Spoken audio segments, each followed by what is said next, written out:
Yeah, so Harold, I'll say just from the start, it's very puzzling to me that since Ward 6 had to lose people, I don't know why Ward 2 lost people to Ward 6. So um, it's bewildering. And that's why But we're attending the meeting to find the answer to that. you're not going to get that answer here, that's for sure. So that, and I'm glad you Sorry. bring that up because someone at a prior meeting said that there may be people coming to meetings to ask about this, and this group has nothing to do with that. So that was all done through hearings related to what the council subcommittee did, and at this point, we're a whole new group. This group didn't even exist until last month when the task force I'm referring to when the council made their vote in December. Does that make sense, Harold? Yeah, understood. Okay. Yeah, so not to be annoying to you, but someone gave us a heads up that people might be interested in that. I was like, whoa, I didn't even think about that. Yeah. So thanks to the person who gave the heads up. And anyway, so just let's I guess Michael, it's your meeting in general, and I've been swimming in these conversations with all sorts of people, including people who are on this call. Um, so do you want to just set it up and for Sure. however you need to, and then I'll launch into whatever makes sense. Absolutely. So, first of all, I want to thank both you and Howard for your service on this committee and giving your time of this, which is very complicated discussions that are having all around for sure.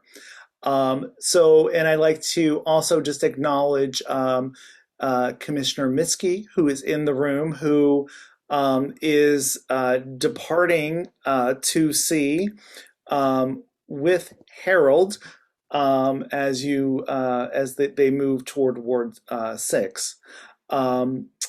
So tonight's meeting, we wanted to have a discussion. Other ANCs have been engaged in discussions regarding the redistricting and what that looks like. And we wanted to have a discussion with the community about their ideas around how 2C or adjoining ANCs can be reconfigured in the process. There are there are requirements under the redistricting plan that each SMD or single member district, which is what your commissioners typically represent, is to be around 2,000 folks in those districts.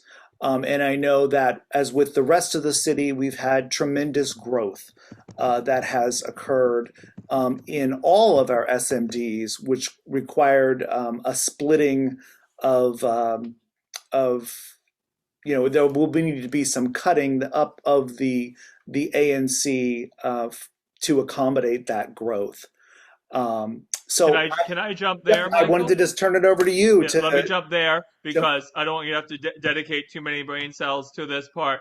I do want to say to Ellie and Harold, Ellie, I think I met you on a bike ride um, early in the pandemic with Brooke Pinto, if I'm recalling correctly. Yes. Um, so, what I think you first have what I think will be most beneficial to you two out of this conversation is you should be part of the similar conversation in Ward 6. Do you know if those are already happening? I haven't been able to attend, but I do think there's a task force going on Absolutely. right now. Yeah, so all wards have task forces, and it would I'll explain some of the process that's been happening to get us to this point. But I think that what you and Harold can then bring to is like, how are we doing it over here, and how does that connect with what you folks are doing? Because this doesn't need to be a mysterious process. It doesn't need to be controversial. Um, and I've posted some links in the chat. And the one that where Michael was making a segue that's most relevant to this is titled SMD data, and that just opens up to a color-coded Google sheet in which I listed all the SMDs, so jargon, the single member districts, right? So I know some of you will know that, some of you may be new to it, and which ones are too small, which ones are too large, and which ones are in range. And what I'm telling folks is just because you're in range doesn't mean you get to take a nap. Because for the example of 2C, right, which is Michael, so I'm saying goodbye to Ellie for now for this purpose, and it makes it much easier in some ways. So we've got Michael and Gigi. And if you add up if you look at the Google sheet, you don't have to, I'll just do the numbers. Michael, you're 2C.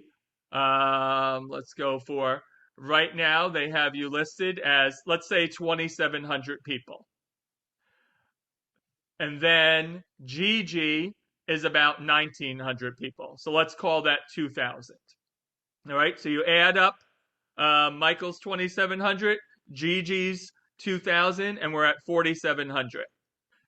Now, if each single member district is supposed to be about 2,000 people, that means if they're going to have an ANC of 3 people, just say 2Cs will be 3 people, they need to have about 6,000 altogether, which means that somewhere they have to pick up 1,300 people.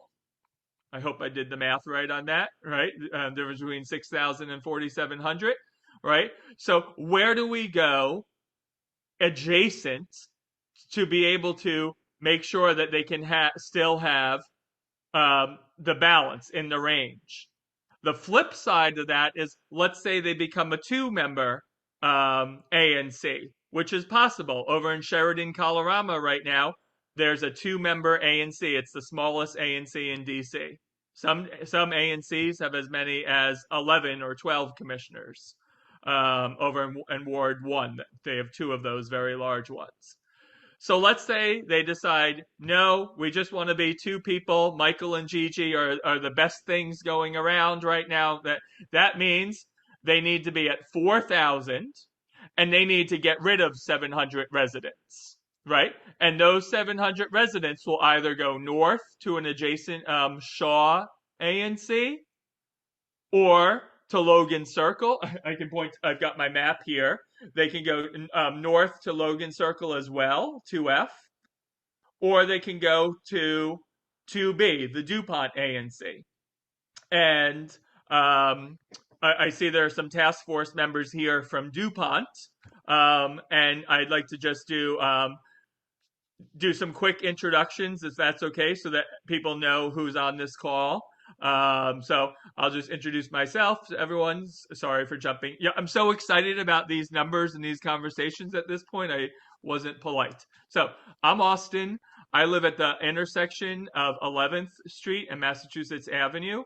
I am in ANC 2F and single member 06, which is like borders Convention Center, Blagden Alley, where we have some neighbors joining us as well as borders my neighbor Bill, who's on this call, who's in 1010 Mass Ave, and he's in 2C. All right, so I'm at the intersection pretty much of 3 ANCs and more than 3 single-member districts, right? Because single-member districts can just change within a block or 2, especially in a dense neighborhood. I happen to be on the task force. We were all 14 of us were appointed by Councilmember Brooke Pinto. 1 person was appointed by Councilmember Anita Bonds. I happen to be the chairperson of the task force. So my goal is to not involve politics.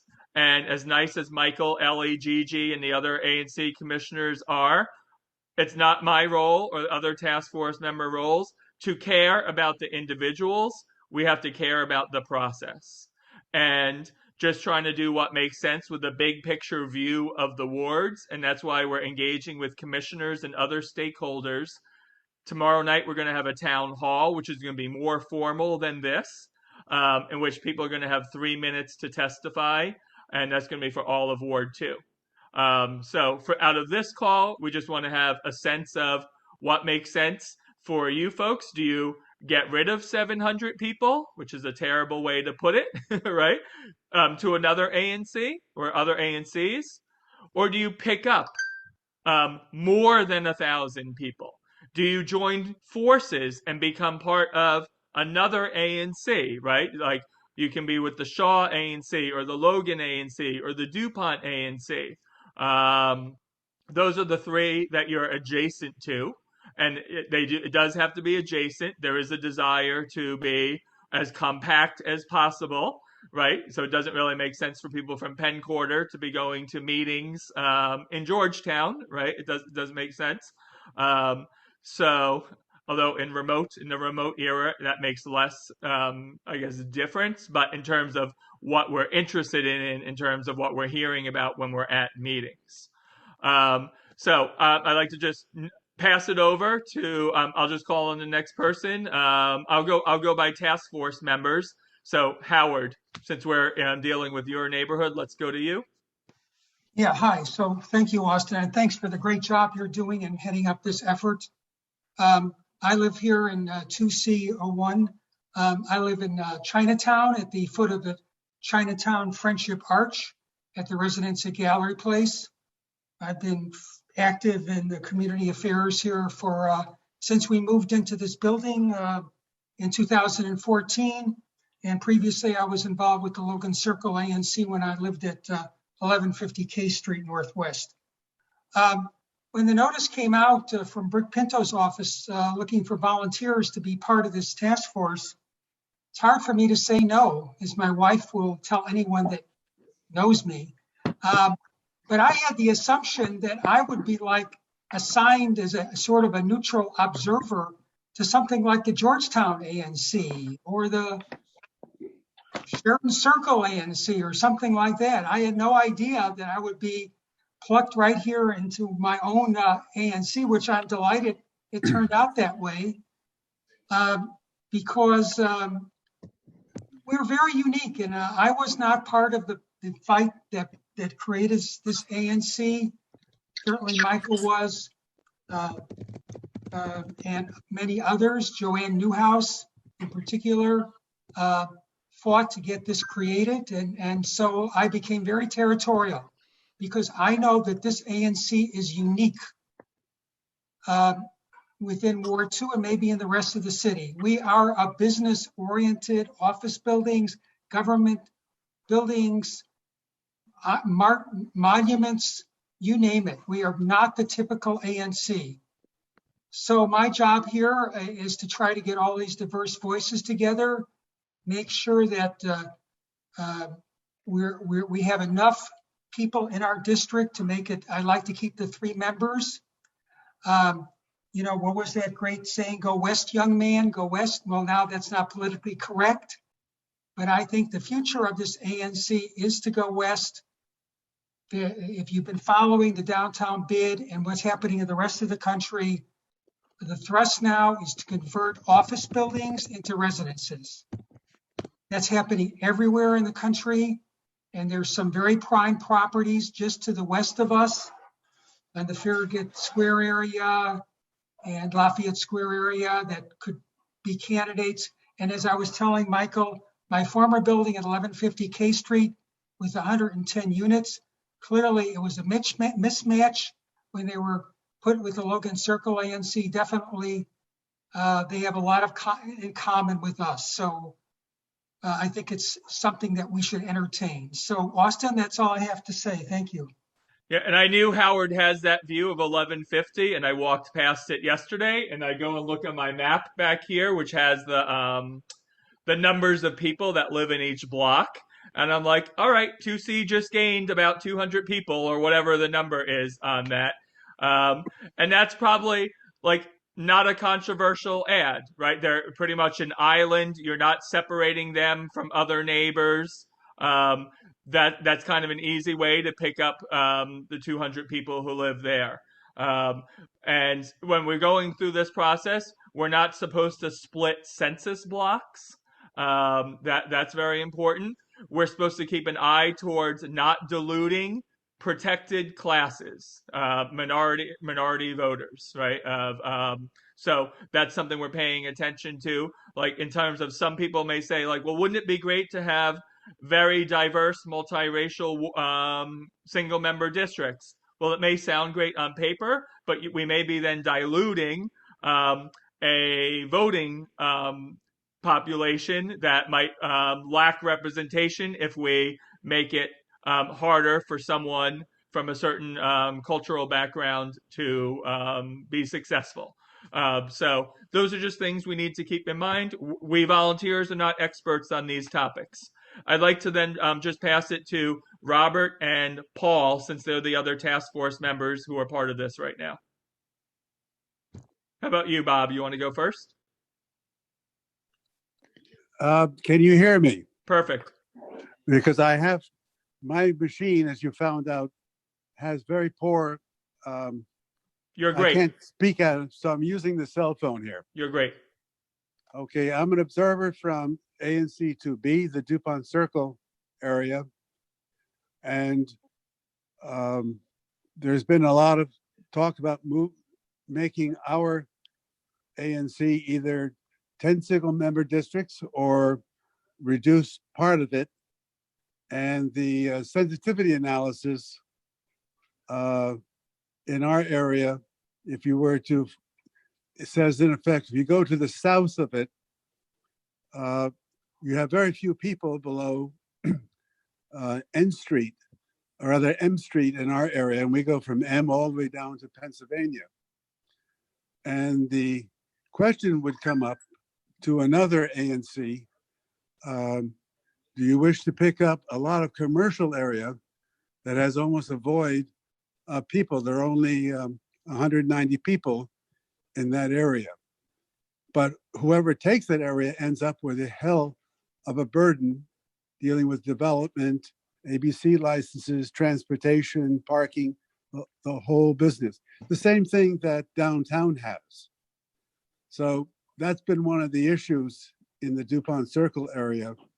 If you kept that kind of stuff, how do you divide up the workload? So, it'd be nice to say, well, let someone else take the workload. Anyhow, I'm here to observe.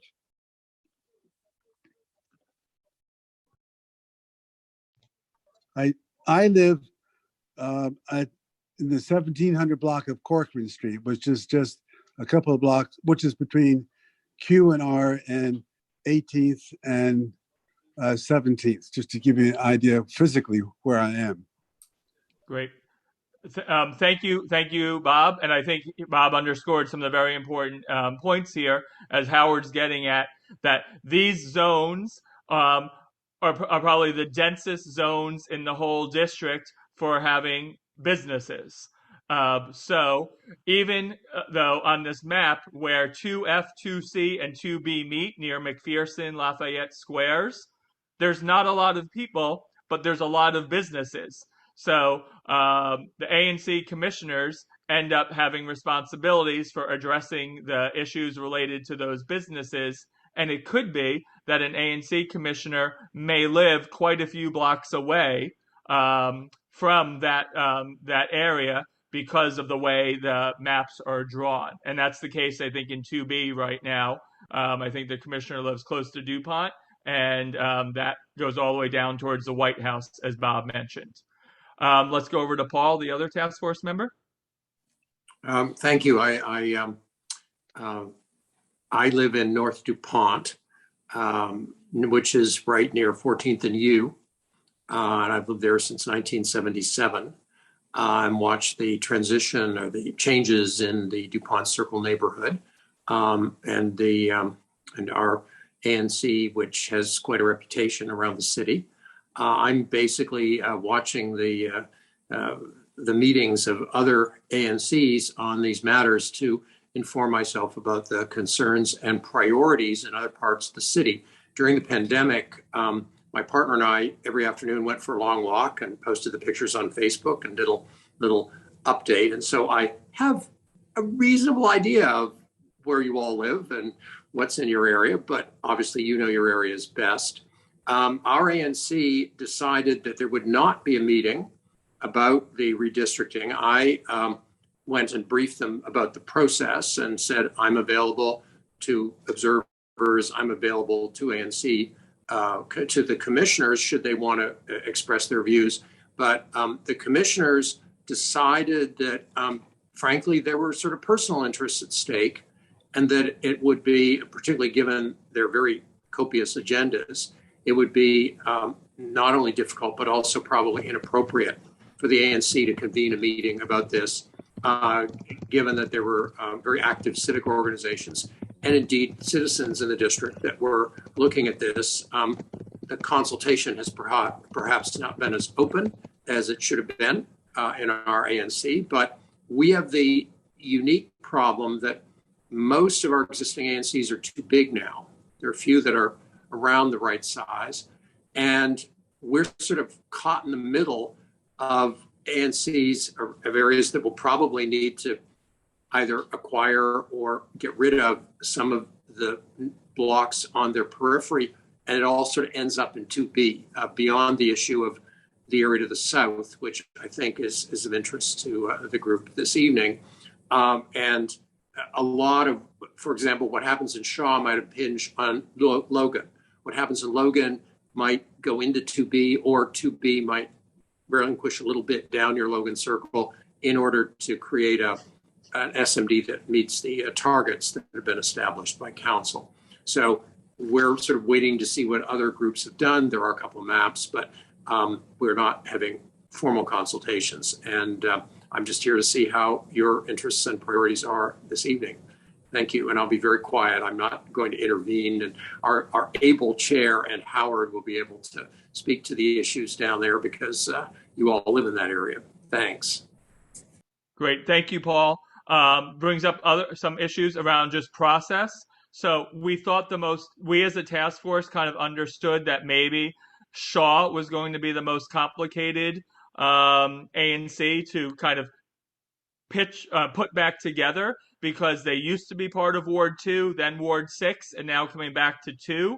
And only a few of their SMDs are coming back to 2, not all of them, as Harold and Ellie are learning or experiencing. So we started off with the discussions related to Shaw. In full disclosure, someone in Shaw put together a map that included downtown. And Howard almost fell off his chair at that meeting because that was a surprise to him. And it was a very long map. It was contiguous, but long, right?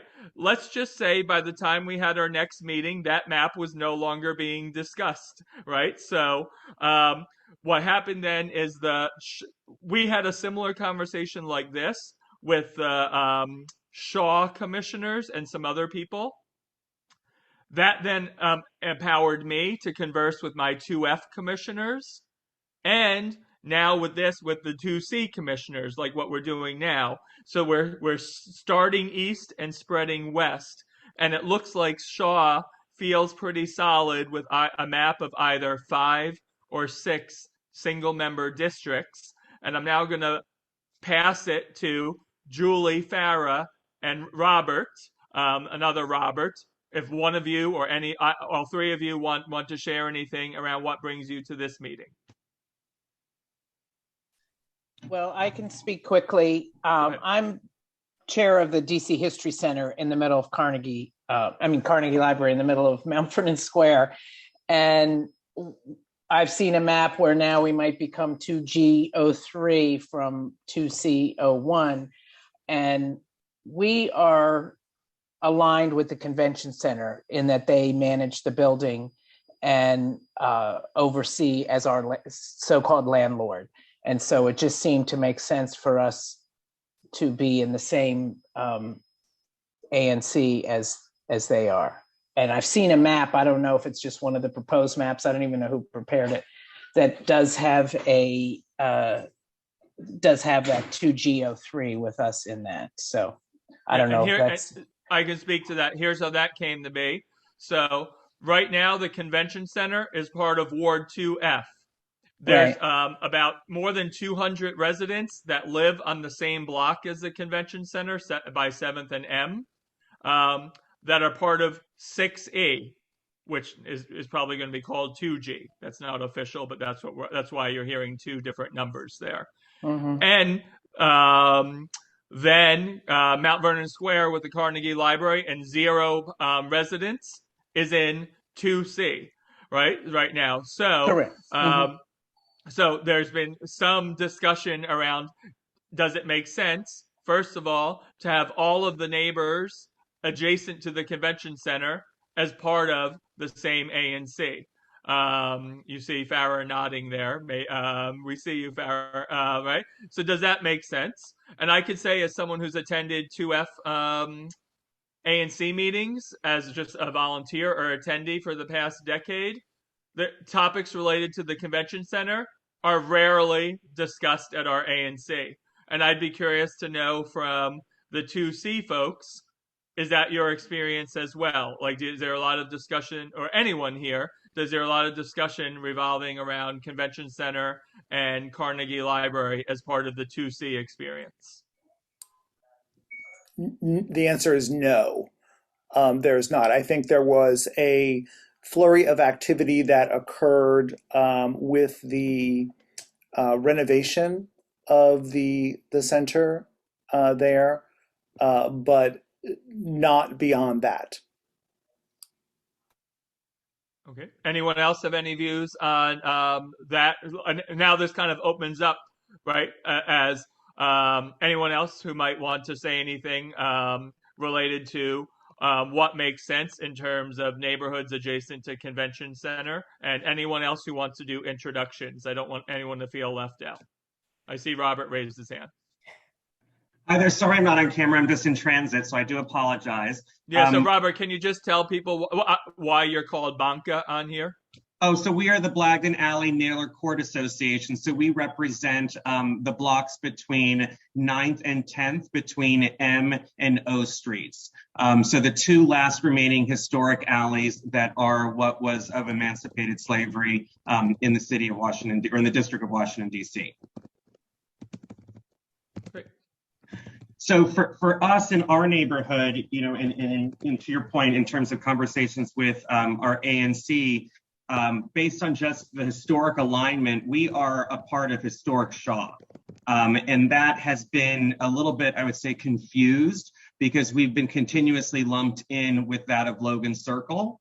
And that's something that has caused some conflict as it relates to the historic nature of some of the properties within our environment, as well as just the historic storytelling of our neighborhood from its past and moving to its future.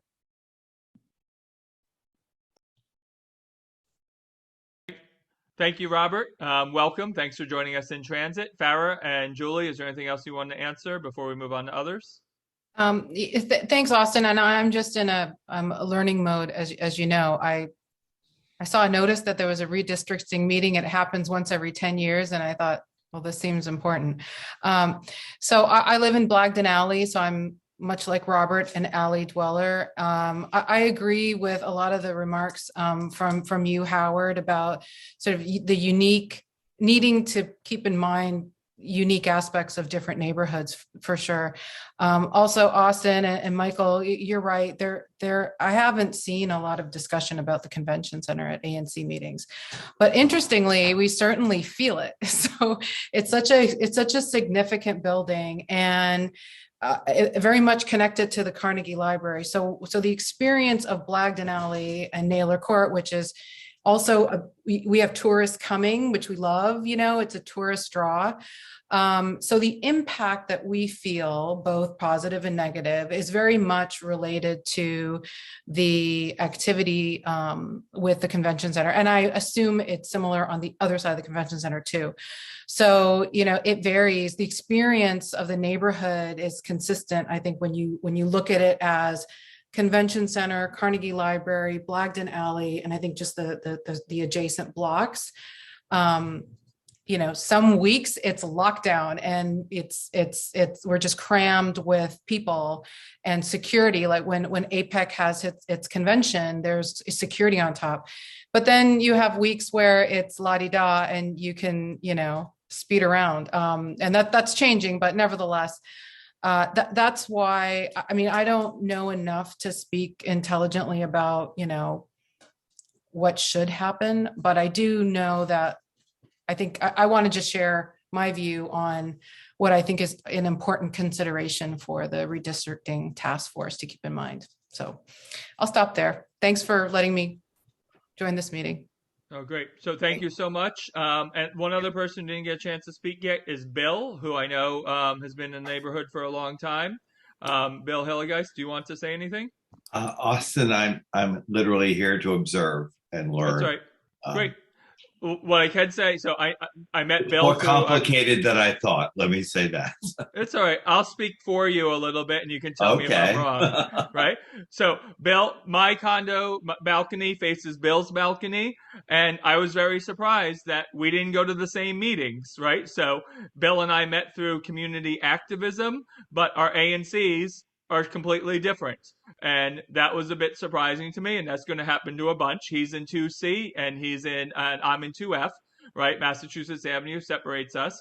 But there's certainly topics that are of interest to us, right? So I don't view myself. When I moved here, I joined the Logan Shaw. No, actually, I joined the Shaw listserv, which became infamous, right, in not so great ways, and kind of died out.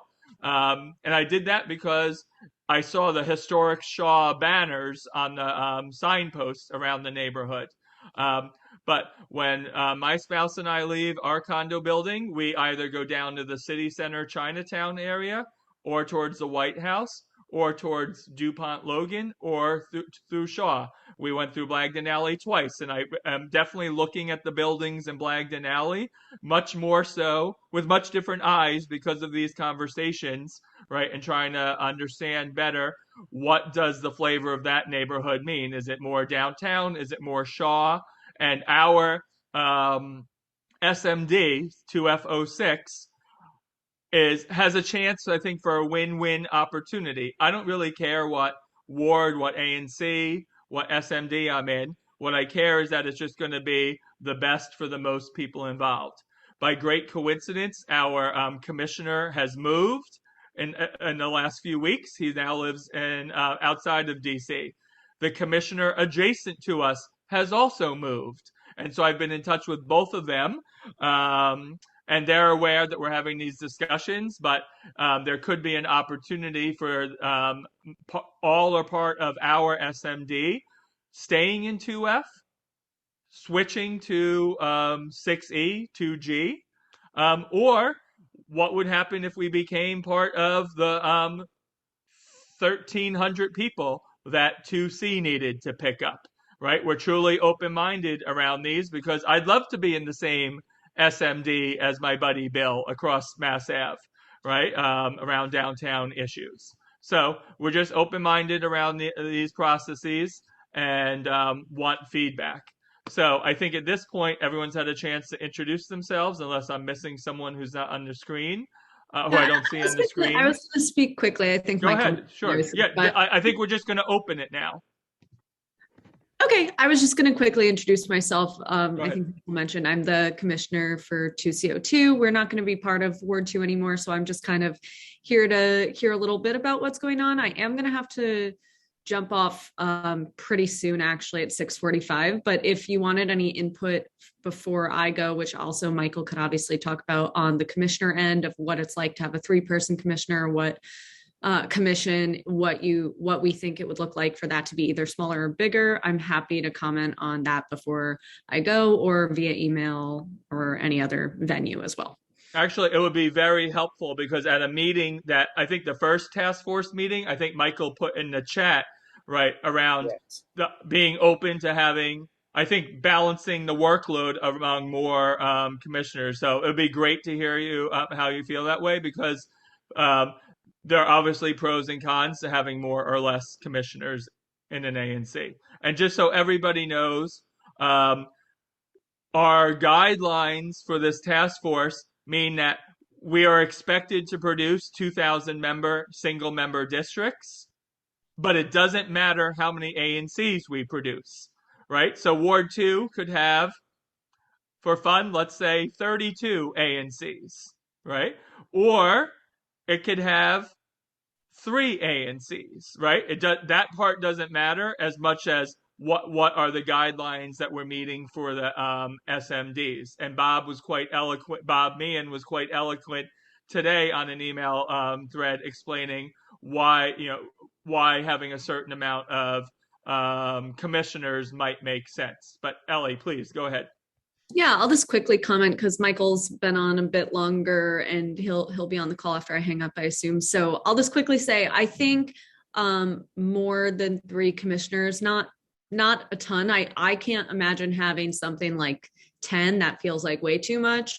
But 3 commissioners, I feel like we're incredibly limited because just to, answer emails, get the minutes done, Michael sends all these follow-up letters, hold these meetings, just to do those things. It's a lot for 3 people. And I think it's incredibly limiting for us to do projects that are bigger. Like I envisioned we'd be able to do some more community projects or even things like, committees, other commissions that commissioners I've talked to have like, I think 2F, you said you're in 2F, has like a public safety committee that has separate meetings on that. And, there is just no way I think for us to really do anything like that. So I've always kind of wished we had more like even 5 or 6. Because I mean, if you get up to 10, I can imagine it gets difficult to coordinate and things like that. But 3, it feels like we are pretty limited in what we can do outside of just what's required of us. Absolutely. Yeah, and what happens in Ward 8? Half of the people can be officers, right? If we have 8, so in 2F06, we have 8 commissioners. So half can hold officer positions, to which you're describing. We have an executive director. Do you folks also pay an executive director? No. You don't? No. 2D, we went to a meeting last night. 2D with 2 commissioners has an executive director. I was surprised by that. I am too. Yes, it's the person who's the executive director for some of the other ANCs as well. So that was interesting. So not only do we have only half the people need to be officers, but we also have, as Ellie's saying, many committees, right? And that's relatively new that we have that many committees, because I think we even have a committee that is chaired by someone who is not a commissioner, right? As a way to try and I think balance the workload. So absolutely, Ellie, I hear you on what you're saying around that. Michael, did you want to speak to that? No, I completely agree with everything that Ellie just said. We, in the situation that we are in with 3 commissioners, there has to be multiple offices held as well for at least one of them in the process. And, if someone is absent, due to illness or whatever, this impacts the ability of the commission to operate efficiently. So we would always welcome the addition of another commissioner or more to that. I agree with Ellie. I think 10 is a lot. We might go into the other shock on the other way of having too many. But absolutely. The 2D meeting, I think, lasted about an hour. Yeah. And that is not what happens in the larger ANCs. So, yes, right. I think sign up for more committees, you get more committee reports, right? So, there can be challenges in the other direction related to the pros. Got it. Yes, absolutely. I think that definitely is. And I think that our meetings go longer as well, because we have to cram everything into a single meeting as well. And this is just totally logistical in nature to think about. Yeah, I didn't know if you wanted me to go on about something else. It's fine. It's fine. So I think that's a fine topic. Cool. Ellie, before you depart, are there other things that you wanted to make sure were out there? No, that was the main thing I just wanted to get across is I think a few more spots in the commission would allow for a lot more growth. I think right now I feel like just getting the minutes, the meetings, the follow-up to what we do in the meetings, and occasionally we'll be able to do a side project or a letter. But I think that would be a good addition. And obviously, like I'm not even going to be in this ward, so I just thought it would be useful to give that kind of separate opinion. But thank you for checking before I head out. No, it's great. So even though you're not part of the ward, you'll still be a neighbor, right? And I think Yes. what we've learned through all this is the importance of how the collaboration goes, no matter what the invisible lines, right, in real life are compared to maps, right? So Absolutely. I'm trying to approach this as this doesn't need to be a controversial process, right? Like there are numbers and targets that we're supposed to get to. This is about self-governance and how democratic processes work. So it's a luxury to be able to have these conversations, I think. It's also stunning how much work has to go into being an ANC commissioner as a volunteer, in my view. Same for being on this task force. So, and for all else that people do, right? So it's just like an exciting part of democracy to be participating in this. So that's why I'm grateful to be able to have this conversation. And I think that clearly there seems to be a collective voice around exploring how to have this grow. Michael or Ellie, I don't know if Gigi's joining us tonight. Do you have any sense of how she feels on this topic? The other commissioner for your ANC2C. Gilly. You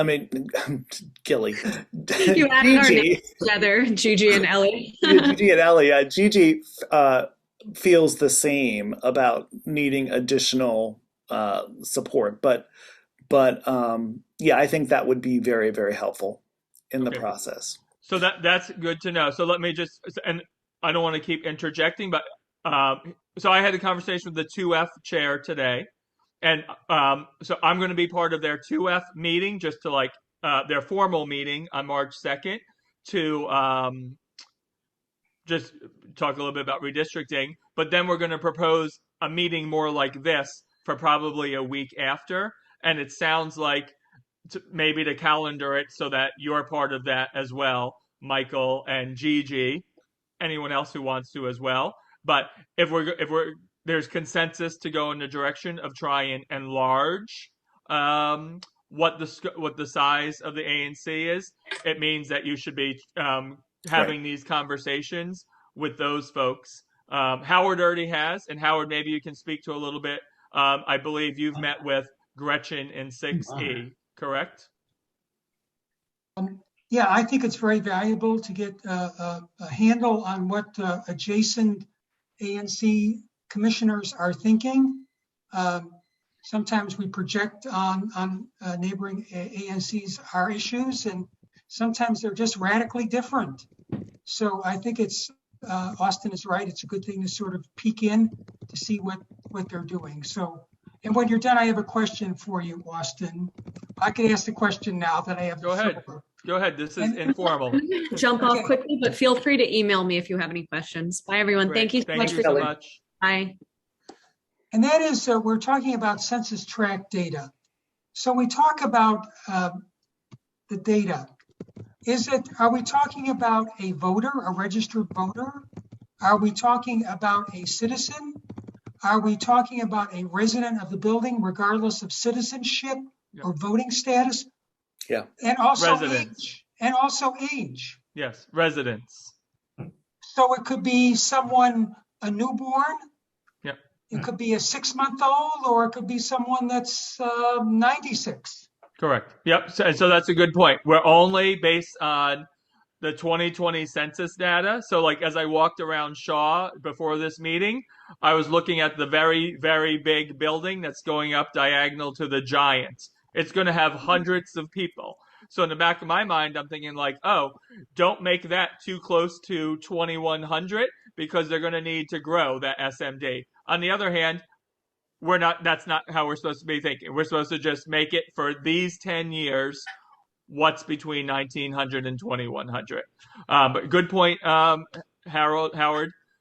Is there anybody else who wants to bring up any other topic for discussion relevant to this group?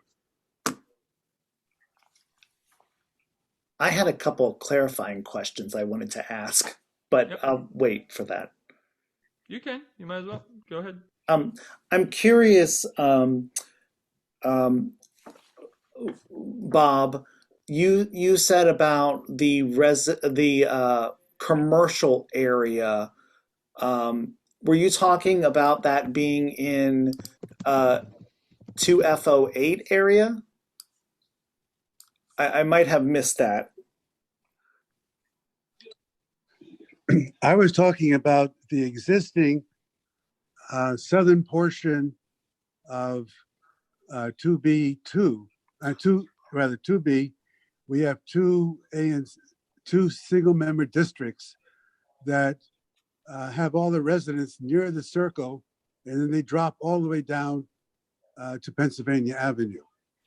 And it's between 20th and 15th Streets, that area. And the area below M Street has about 190 people out of maybe 15 or 20 blocks, census blocks. So the problem that Austin referred to is the commissioner may live quite a distance from the bulk of his commercial work. In the case of 2B06, the commissioner lives really at the corner of N and I think 19th, and all his people tend to be within in a horizontal slice across the ANC, and then he has this long drop all the way down to Pennsylvania Avenue. Yeah, if you look at the map of what that 2B is, it goes from, it looks like a gerrymandered district, like a congressional district. I was stunned by seeing, Robert, is that the one that actually goes to Francis Stevens? Yes. Yeah, so it goes from like Lafayette Square up to Francis Stevens to the Georgetown border, if I'm recalling it correctly, right? Those people who live in those neighborhoods are in very different sections, right? But what I've been looking at around this is this conversation weaves the neighborhoods of Mount Vernon Square, go up Massachusetts Avenue to DuPont Circle. And there's been a bunch of growth right near between Thomas Circle and DuPont Circle. And if you can picture where the Australian embassy is being rebuilt, there are apartment buildings with hundreds of people, right? And some of those are in 2F and some of those are in 2B, the DuPont ones, which makes sense because it's right in between. So if you're thinking, this space in between Mount Vernon Square and Thomas Circle right now, south of Massachusetts Avenue, there are several hundred people living in the apartment buildings, including where Howard used to live, right? So if you look at the numbers, well, I'm going to turn my backs on you folks, and I'm just going to do a quick look going up Mount Vernon Square. So we've got Bill's building here, has about 245 people. Another building has 492, 205, 312, 590, 244. So I'm using the word buildings. I'm meaning kind of maybe the census blocks, right?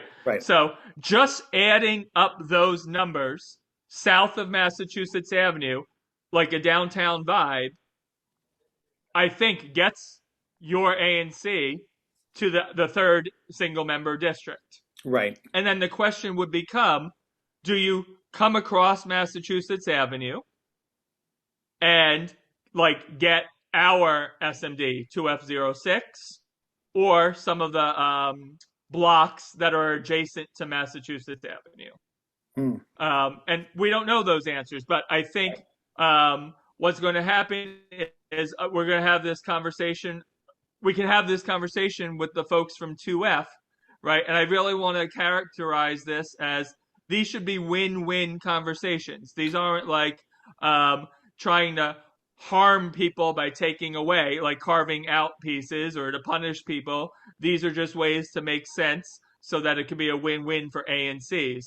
And why I'm so glad that the 2B, the DuPont Circle folks are here, is because right now the line for 2B and 2F is pretty much 15th Street, right?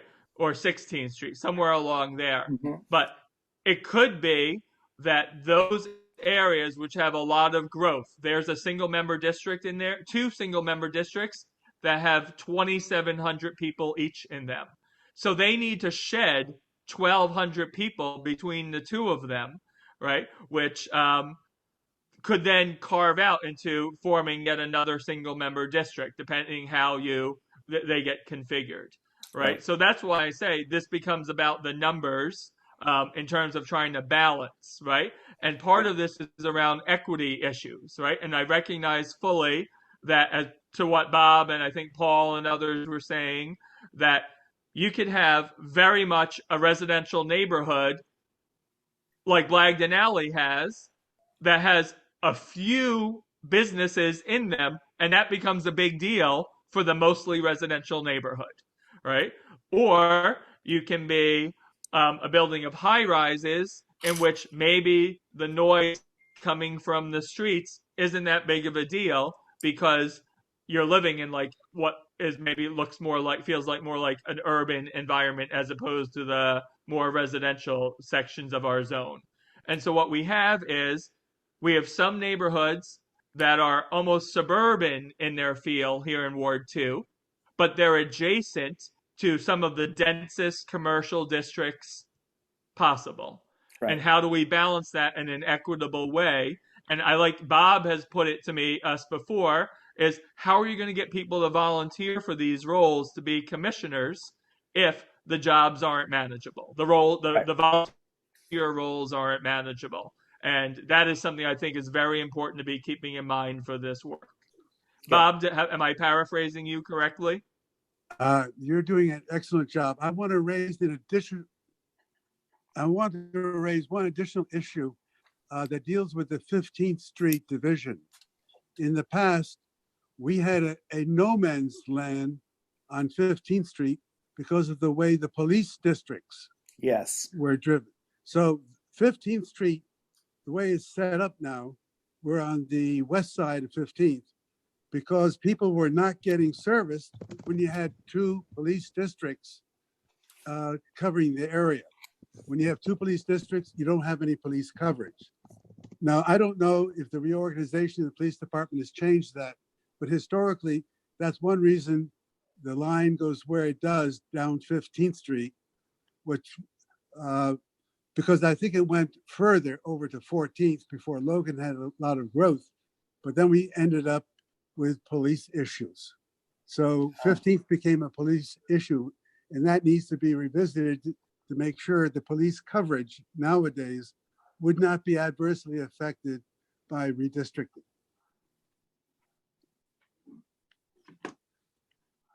You thought this was going to be simple, huh? I think exactly. Yeah, I mean, it's super confusing to go to meetings and there's all these different police jurisdictions. Yeah. But for me, at least when I go, but I don't know if that gets addressed through this process because it seems like the police are at liberty to make their own designations. I don't know if on a similar schedule. But I see Paul has a hand raised, and anyone else should feel free to chime in. We're right about 7 o'clock. Paul and I see Farah. So at some point, Farah's been very patient. Yes, okay, Farah's very patient. I don't want to intrude, gentlemen. No. I is there, and I could be missing this, but is there maybe a list? And please excuse my Italian greyhound. attacking me. Precious. He is so cute. He is just a ball of love. Too much love right now. Is there a list of considerations? So because I can see just from this conversation that you're going to get feedback, good, bad, ugly, based on recommendations. So what are you using, and how can we help justify recommendations that come out of this group? Like I do know that obviously census tract. I understand that sort of neighborhood continuity, the need to balance the ensure that every sort of demographic has a voice. But I'm also wondering, are you going to consider, if you look at the DC's comp plan, which sort of tells you, 10 years out, what to expect in certain areas? And I ask that because I certainly empathize with the workload for ANC commissioners. And I think it's particularly challenging for those commissioners who preside over areas where you have mixed use residential and then growing business. And I think, I know there are others, but certainly Blagden-Naylor is a microcosm of that, where you've got historic homes that aren't soundproofed, and then you've got a nightclub coming in, and that's a whole protest hearing and a lot of homework, and it's just a crushing amount of work. We, by the way, are advocating with the council, with Robert White, to get more resources for the ANC and for ANC commissioners, period. A lot more, and a lot more technology, but it's going to take time. So when you think about, ANCs and how many single member districts, is that a consideration? Because we can populate that with perspective from Blagden-Naylor, right? In other words, are you going to look at, where you can anticipate consistent activity over the next 10 years, right? No. We're not. We're only told that we can use current census data, which sounds very limiting, but that's what we're being told. But Yeah. Of course, we're not. This isn't happening in a vacuum, right? People are aware, like just what I said about going around the neighborhood. But census data, not diluting the voting patterns, and trying to keep kind of like neighborhood interests as respected as possible. And if there are geographic boundaries, being contiguous, etc. And around the equity around numbers, right? But what's going to happen is we're going to have this hearing tomorrow. There'll be another hearing in March where we'll be considering maps that people draft. Come April 1st, there will be 9 hearings at which the council will be conducting this on a grand scale, similar to what happened with the ward. So there's a few more months still left of this process. So this one is a much more informal process right now compared to the more formal. We make a recommendation for our Ward 2 to the subcommittee, and then on the council, and then the final council will vote, I think, in June. Okay. And can so I there's ask, going to be a lot of fingers in these different processes. Right. And can I ask, because I wasn't involved candidly with the ward redistricting, did that go, in your assessment, did it go relatively smoothly? Are there any learnings we can glean from that to make our lives easier, your lives easier?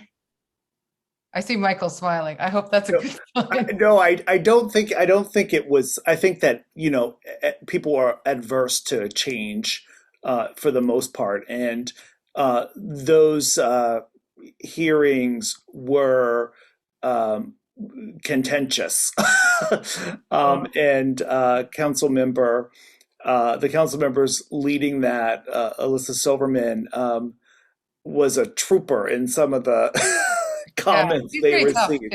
So I'm sure that's emerging. That will emerge in this situation as well. That someone doesn't want to be in another ANC, and that's going to come up over time.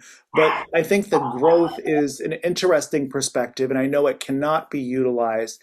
And I think that's partly why 2C01 is over as much, because 10 years ago, City Center wasn't there. So that we didn't have that structure that now has significant residential property there. But I wanted to get Paul to chime in as well. I think he has hands up. Thank you. I just wanted to say that one of our task force members has developed a really nice hierarchy of considerations that I think there's consensus should guide how we actually draw the lines that have to do with the SMDs all being about the same size, but considering many of the issues that you have raised this evening, beyond what goes into the act, which is the compactness, neighborhood continuity, geographic boundaries, which fortunately there aren't any in right. Ward 2 other than Rock Creek Park and Georgetown, Hillenden, Burleith. Well, that sort of, they need a little bit of adjusting, but there hasn't been a lot of population growth, a little bit of tweaking at the edges of the single member districts. But the big issues are downtown and along 14th Street. And then, and so that area where downtown 14th Street and Shaw all meet is an area where there probably should be some census blocks moving back and forth, keeping in mind that, as we all know, you identify with a neighborhood. Right. And we need to make sure that the SMDs are constructed in a way where there will be volunteers who say, oh, yes, I know the neighborhood, and their neighbors will say, oh, yes, we know them, they know the neighborhood. Whether they're members of neighborhood associations of longstanding, or whether they've been active on ANC committees or and leading certain issues like about traffic, like about Pepco, like other issues that arise and people are very vocal and they get a prominence in the neighborhood and they're trusted by their neighbors to represent their interests, and they're prepared to take up all the, really ANC commissioners aren't meant to be 311, but they sort of act. They sort of have to do that because no one else will, or that's first. I feel bad now because I used to call Ian Simon all the time. Right, and in a modern, well-run, honest city, you should be able to call 311 to get what you need. You shouldn't. Your first port of call should not be your council member, and the first people you complain to shouldn't be your civic association, which may not be a group you identify with. You may not know who they are. Mm-hmm. So that there's a nice hierarchy, which I think is probably going to be put on one of the slides for our public meeting tomorrow night. And I'm sure Austin would be happy to drop it in the chat because he's got everything. He's the master of our documentation. It's not, the hierarchy is rigid. It's sort of like the 10 Commandments. You try to obey them all, and occasionally fall a little short of some of them. And some people think some of the commandments are more important than others, to use that faith tradition. But the issue of we have to come up with something that, given what happened before with the ward redistricting, it's got to be publicly defensible. And I think that Councilmember Silverman was very pointed and very patient in her reception of people like, for example, my neighbors in North DuPont, who said, you will not put us back in Ward 1, and made it clear that we didn't want to go there because we all sort of looked to the south, whereas there might be people in Ward 1 who would love to rezone the entire frontage of U Street. And there were some locally elected officials, including ANC commissioners and indeed a council member, who would have loved to get their hands on the side of U Street. And we said, no, absolutely not.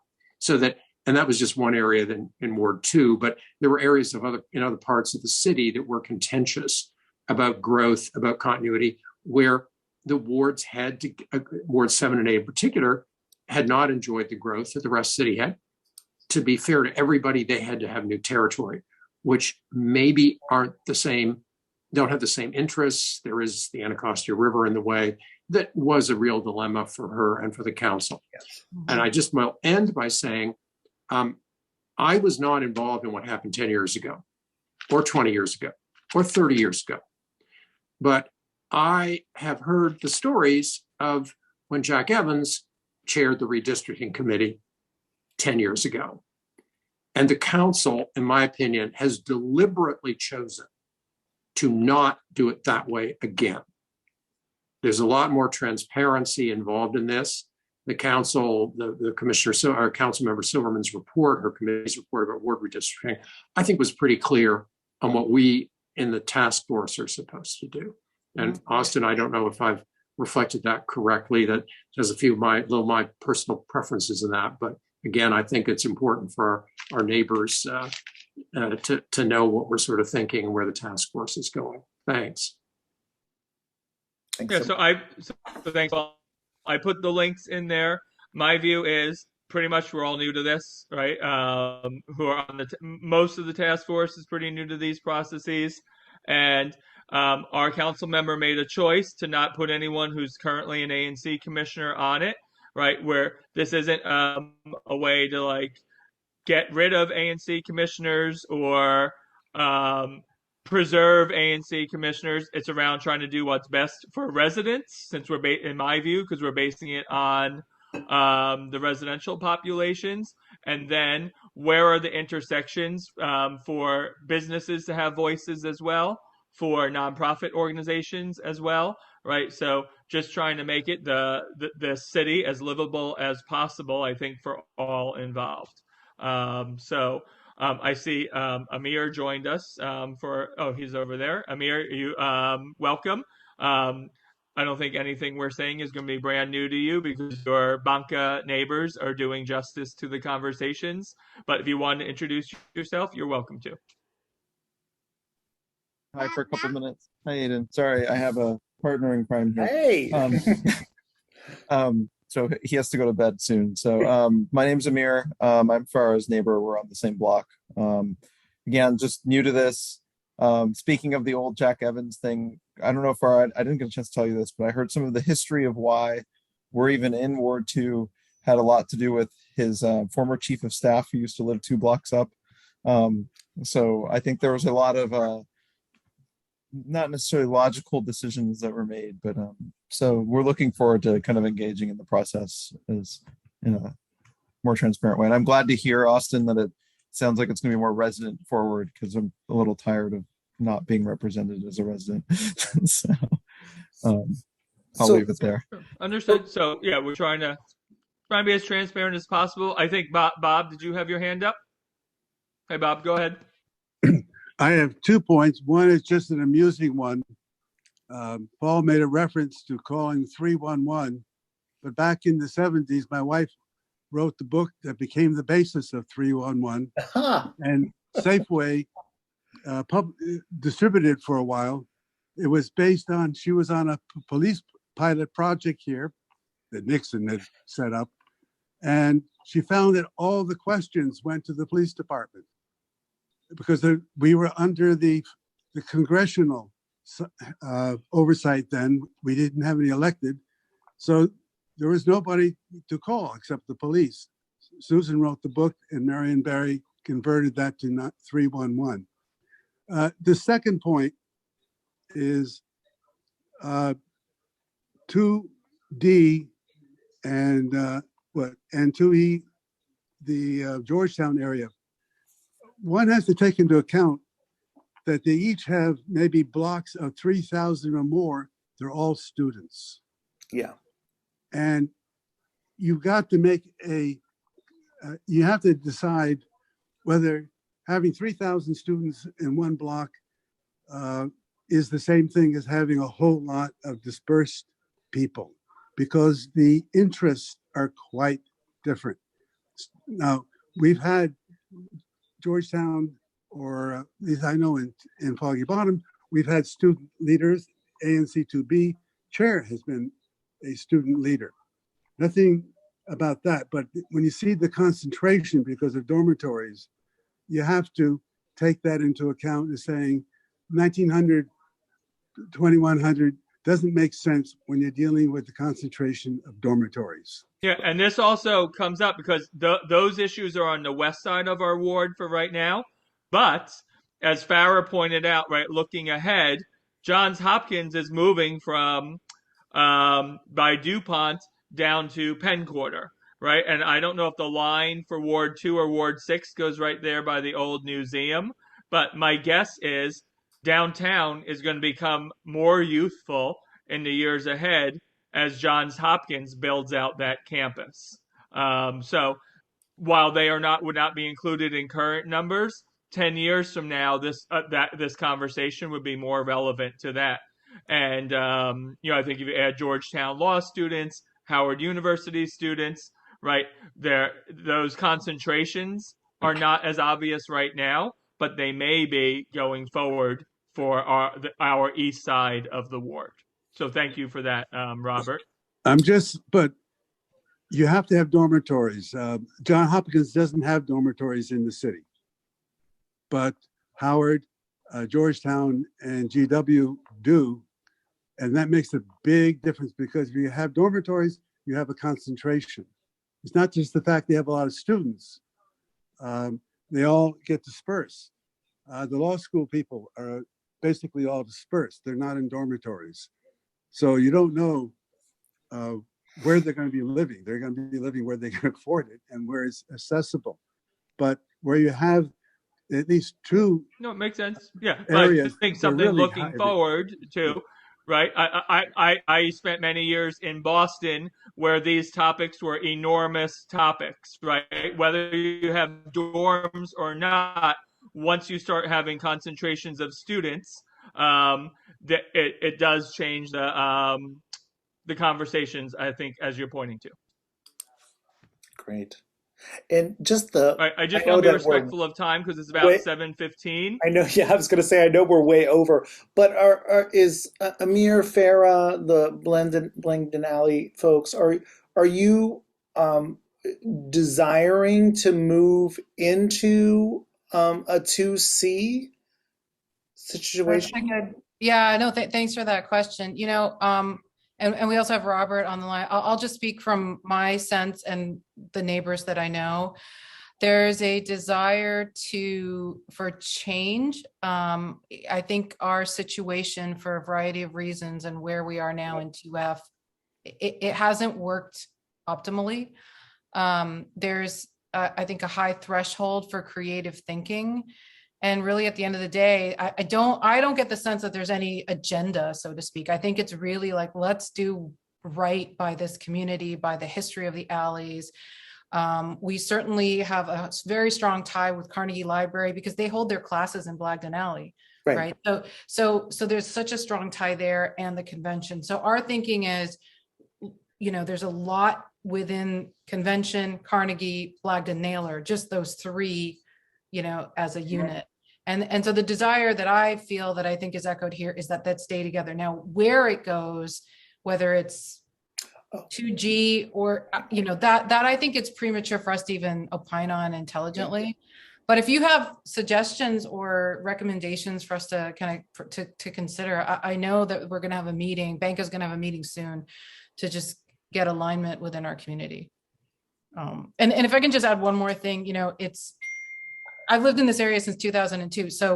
But living in alleys is sort of like, it's like living in a cul-de-sac, but even more, everyone knows each other. They're tiny alleys. We all rely on one another. So it's such a tight-knit community. And if it feels supportive, it's super supportive of the businesses. But if you're a bad operator, oh my God, it's just, so what we want is to be where we can avoid those situations and have a strong ANC that understands our needs. So I'll stop there. In other words, we're super open to kind of where we ultimately three end up. That's very helpful to hear. I think that since we are way over, I do want to be respectful of everyone's time. And thank you so much for coming. And please know that I think, I'm sorry, Bob and Paul, that I didn't acknowledge you as committee members previously, but thank you also for your service in the redistricting. But please do email us your ideas and thoughts. This was a very helpful discussion for me. And my email address is 2c01 at I don't know what my email address is, forgive me, at anc.dc.gov, and I'll put it in the email box there. Don't worry, you're already included on the emails with some of these folks. You're good. Right. You're good. Yeah, I think folks will know how to reach you from the 2C website. So Yep. you're good. So thank you for pulling this together on short notice. And I appreciate the collegiality of this, and that I think from us in 2F06, myself and the Banca folks, we're at the intersection of so many SMDs and ANCs, and we're looking for like a win-win-win right around this part. And I think the questions that have been brought up around what makes sense for convention center and then its adjacent properties, I didn't know until this weekend all that you folks have been sharing about Carnegie Library with a connection to Blagden Alley. Like, I have no idea. Yeah. Like, why do classes take place in Blagden Alley?